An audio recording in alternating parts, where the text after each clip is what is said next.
Welcome everybody, and today I'm going to talk to you on the subject of cattle plagues, mixed communities and the Church of England's animal problem.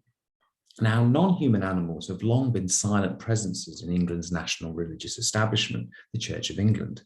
Churches and cathedrals are full of symbolic animals carved into stores and monuments, and history records animals buried in churchyards, either alone or beside humans. Companion animals and animal intruders have joined human congregations for Sunday services, and some churches provided special pews for pets.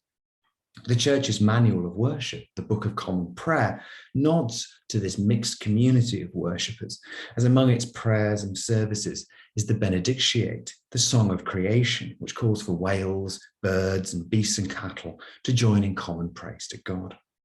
For centuries, however, Anglicans have, with some exceptions, disregarded the claims of animals, forced them from church, and drawn hard lines to separate the human from the non-human.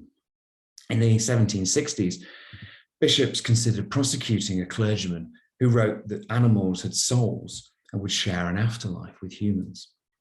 Some 19th century parishes still paid an official to whip dogs from church services. And in an 1860 debate, Bishop Samuel Wilberforce of Oxford famously mocked evolutionist Thomas Huxley and the idea that there were continuities between humans and animals. But animals could not be disregarded and distanced. I'm interested in moments when animals forced their way onto the church agenda, made trouble for Anglicans, and disrupted conventional practices. The church, for instance, had difficulty when animals suffered and died in great numbers, as happened in the two devastating cattle plagues that spread across the British Isles in the 1740s and the 1860s. The plagues were outbreaks of rinderpest, a now eradicated viral disease. For Anglicans, epizootics were awkward subjects for worship, and animal sufferers were not easily included in services and forms of prayer that were primarily concerned with human salvation. At first glance, the Anglican response to the plagues was anthropocentric and overlooked the suffering of the cows to focus on the disease's significance for humans. In 1748 and 1865, Anglican archbishops issued special prayers that described rinderpest as a divine punishment or visitation for human sin, and petitioned God to withdraw a distemper or murrain that most of all threatened human livelihoods and the national food supply. Throughout late 1865, and again on special fast days in spring 1866, Anglican ministers preached sermons on the efficacy of prayer, divine intervention, the nature of national sin, and the lessons of the crisis, one of which some clergy argued was the better care of farm animals.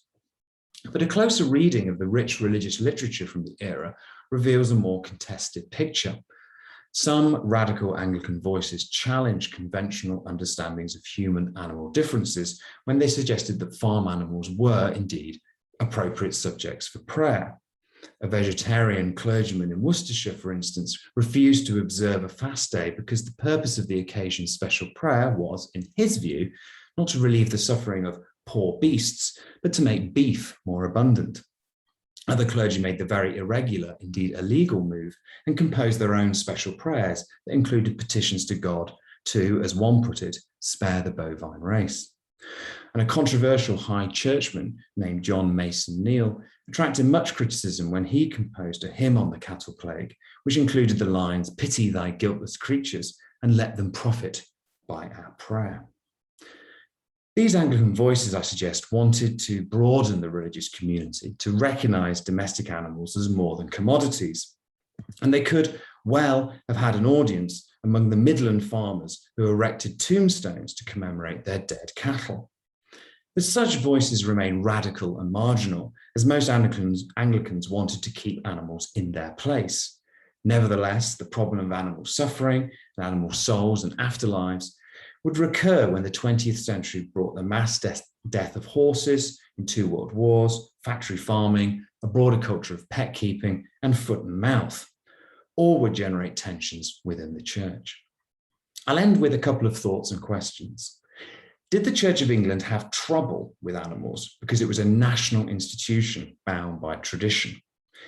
And does the task of serving a wide diversity of communities radical and conservative, rural and urban, at home and overseas, somehow exclude welcoming non-human animals into the mixed community. Thanks very much.